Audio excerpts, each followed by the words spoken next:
Hey, what's up? Lightboltjoe here. Today we are going to discuss the brand new 2023 Amazon Prime original film, Totally Killer. So this is a horror, sci-fi, comedy, thriller, mystery film. It is so cool watching this, especially when you're a fan of the actors who are in the film. Like Charles Gillespie is in this, Kiernan Shipka is in this, two of other people are in this. And I remember when Charlie was filming this in Canada back in the day, like a year ago, because I follow him on social media, and he just kept posting this story and that story, and I'm like, haha, it looks like he's having a great time. And then like those stories I see in the actual film, like the actual scenes, and I'm like, oh look, they're having a great time being chased and murdered. So it was very entertaining watching it from the meta aspect of the actor praising it and saying how great of a time they're having, and then seeing how great of a time they're having. Like you could tell like they had fun filming this. It's very energetic, very high energy kind of a film. But it's a great sci-fi horror film. This is the second horror film that I've seen that involves time travel. First being Happy Death Day to You, the second Happy Death Day, which is explains the events of the time loop that happens in Happy Death Day, which is directed by Chris Landon, produced by Jason Blum from Blumhouse. Jason Blum produced this film as well. So this is the second Jason Blum produced time travel horror film. I didn't know that this was going to be a genre, but I now love this drama, time travel horror film. The events of Happy Death Day were explained within that faulty time machine. The events of this are explained in regards to changing events from the past because of a time machine, which is also a photo booth. This is also the second film that I can remember that involves a photo booth, time machine. The first being 2018's Netflix film something about time, all in due time, something like that. Robbie Amell's in it, Alexandra Daddario's in it, Anna Devine is in that. Came out in 2018. That also involves Halloween and a time machine to change the past. This is about it, Halloween, a time machine to change the past. So it's just really cool that I picked up on all these little facts and all the corresponding elements to the, I can't even say franchise, to this one singular film, which is an original story. It's not based on a show. It's not based on a book, not based on a comic, nothing. This is a story written by, screenplay adapted by, and, directed by. Boom, boom, boom. This is an original Prime film. Love it. It's quick, hour 40 something. What happens when you change the past? Do you erase yourself like Back to the Future? Do you form a different identity? What happens when you change the past? We see time travel films all the time where it's like, don't do this, so you're gonna face the consequences, right? The whole butterfly effect within time travel. But this is different. It explains that you're not gonna disintegrate, just things are gonna change. The timeline's just gonna change. It's not gonna be terrible. It's just things are going to be different. And it's cool because we don't really see that kind of things are going to be different. Not that we see things are going to be chaos. We don't see things are going to be different. So I like that. I like that change. I like that change. So Kiernan plays this character, Jamie, and she has a best friend, Amelia, who makes this time machine based off of her mom's designs. And the time machine is a photo booth. She's entering it in the science fair. There's this killer called the Sweet 16 Killer who murdered three of Jamie's mom's friends back in 1987, and then 35 years later kills her mom, and then she wants to use the time machine to go back, and then there's the extra metal conductor from the new killer's knife, the updated killer's knife, which then sends her back to 87. Now, the whole plot point of this film, this is my only problem with this film, the whole plot point of this film was that every time the synopsis is 35 years later, the speeches from everybody 35 years ago, 35 years later, 35 years ago, 35 years ago, right? The first 30 seconds of this film has a wide shot of a street. You got kids trick-or-treating. It says specifically Halloween night 2023. Now, I'm not a genius, right? But I know basic math.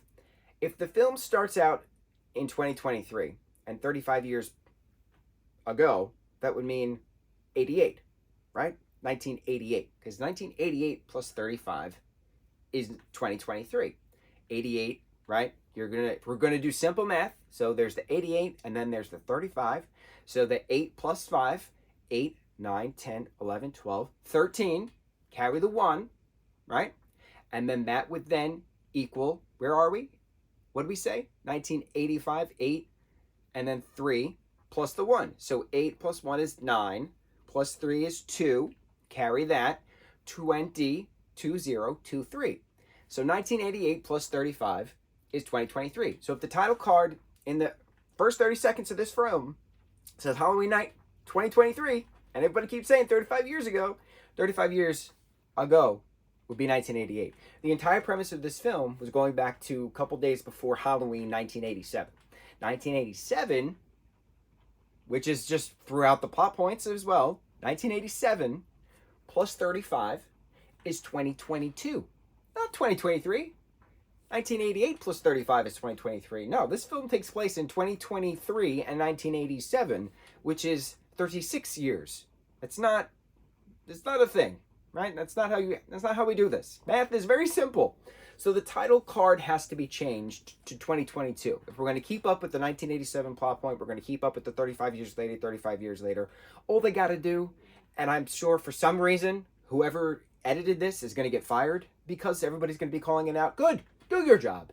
And who approved of this after the fact? When the title card specifically says Halloween night 2023, but the whole premise is 1987, 35 years later. Math, people. Very simple math. This is why the world hates us as a country, because we are an embarrassment to mankind. Simple math. Simple math. 1987 plus 35 years is 2022. That's it. That's my only complaint about the entirety of the film.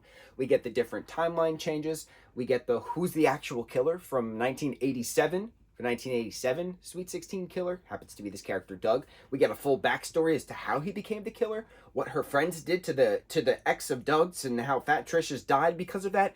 Things, bro, it got dark very quick, and I was like, oh, I did not expect that. But then the new killer was the kid Chris, who was the investigative journalist the entire time. Bro, it was mind-blowing. All the twists and turns, and then having him explode into pink mist with the quantum drop. It was very cool putting the groundwork in, and then seeing the very ending of it. Spoilers throughout, of course, as we always talk about within these reviews, because when my train of thought goes and the word vomit just pops out, it is what it is in regards to vocal conversations, in regards to what the mind wants to say at the present moment. So, viewer discretion is advised within the film, but spoilers throughout. This is why I put the warning. In every single review I put is a spoilers throughout. We have these as conversation pieces, not specifically standard reviews. I like this film. It showed great aptitude in regards to horror. Go check it out. No, we don't do that within these reviews. These reviews, we talk about them. We have the open conversations, what works, what doesn't work, in regards to everything that we've talked about. Book, film, stage, TV. Did I say stage? I said stage. Things, right? It's important to have these types of conversations. It's important to call things out when things are not correct. And I really like that that's what this film did a lot. Jamie, the character, Kiernan Shipka's character, which is also funny that she's 24 playing a 17-year-old again in this film. She kept calling out the improper behavior in the 80s as opposed to 2023 standards, right? The racist mascot for the school, the inappropriate shirts, the inappropriate crotch grabbing that shouldn't be a thing, the savage dodgeball excursions within gym class, things, right? Just giving out student schedules, secretaries and stuff. The comment she said when she left the main office, what did she say? Something like, man, flying on a plane must be crazy right now. Something like that. It was just very entertaining because there was no rules back then. So it was very neat seeing a modern perspective on an 80s cliche. And it was very well articulated. That's the best way to explain this. I absolutely love this. I love that this is now a new genre of film. Time travel horror. Comedy horror has always been one of my favorites. And then you have musical horror, which is very rare, but it is still also awesome. But now that we have time travel horror, this sci-fi horror is just very cool. Very, very cool within a subsidiary character trickling down the umbrella of horror. Because then you got sci-fi horror, and that, like Alien, for instance. Aliens, the whole Alien Predator franchise, is technically horror. So it's just sci-fi horror, and that's been around since the 70s. So if we're sticking with that umbrella, the umbrella branch is horror, sci-fi horror. Now we got time travel within that branch. It's so cool. It started, from my understanding, I'm sure there's been other horror time travel films that I haven't seen. But the first horror time travel I saw was Happy Death Day to You, which is a Jason Blum produced film. And then now we have Totally Killer, which is a Jason Blum produced film. So it's just so cool. It's so cool knowing these things, I guess. I think it's cool. It's cool seeing these things. It's cool picking up on these little things, how one thing leads to another. What's that thing? There's a show now, 6 Degrees of Kevin Bacon, something like that. It's a whole one. We, not me. On to the next review. Mucho mahalo.